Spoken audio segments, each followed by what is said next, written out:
Dinas Perhubungan Banjarmasin menyasar sejumlah lokasi pengelolaan parkir yang masih menunggak kewajiban retribusi bulanannya. Besaran tunggakan dari sejumlah pengelolaan parkir yang mencapai 68 juta rupiah. Diminta untuk segeranya pengelolaan parkir melunasi retribusi parkir sebelum akhir tahun 2023.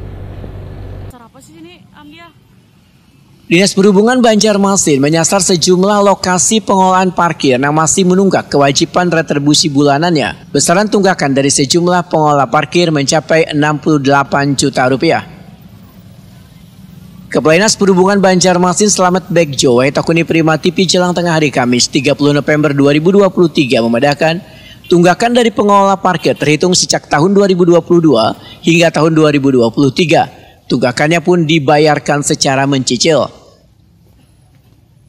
Slamet Begjo meminta pengelola parkir yang masih menunggak untuk sesegeranya melunasi retribusi parkir sebelum akhir tahun 2023. Jika nantinya pengelola parkir masih belum melunasi, maka status pengelolaannya bisa dipindah tangankan atau diambil alih pengelolaannya serta akan dijatuhi sanksi berat.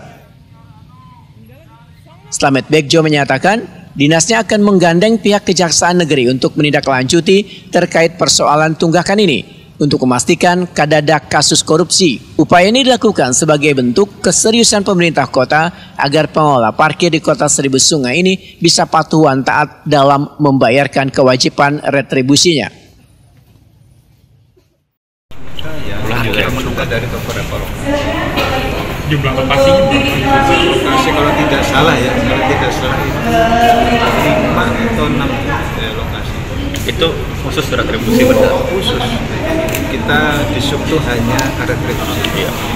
Kami selaku pemerintah yang menggunakan kewenangan retribusi itu ada di pemerintah. Pengelola itu kepanjangan tangan atau pihak ketiga. Sehingga diharapkan mereka bisa bayar tepat waktu. Kalau yang masih menunggak, kita beri waktu sampai bulan Desember.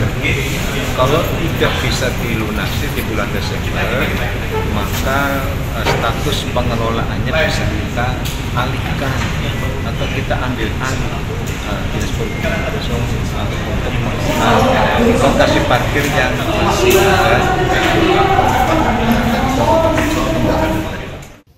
Slamet Begjo berharap bubuhan pengelola parkir bisa memenuhi kewajibannya agar perparkiran bisa berjalan sesuai dengan ketentuan hukum atau aturan yang berlaku.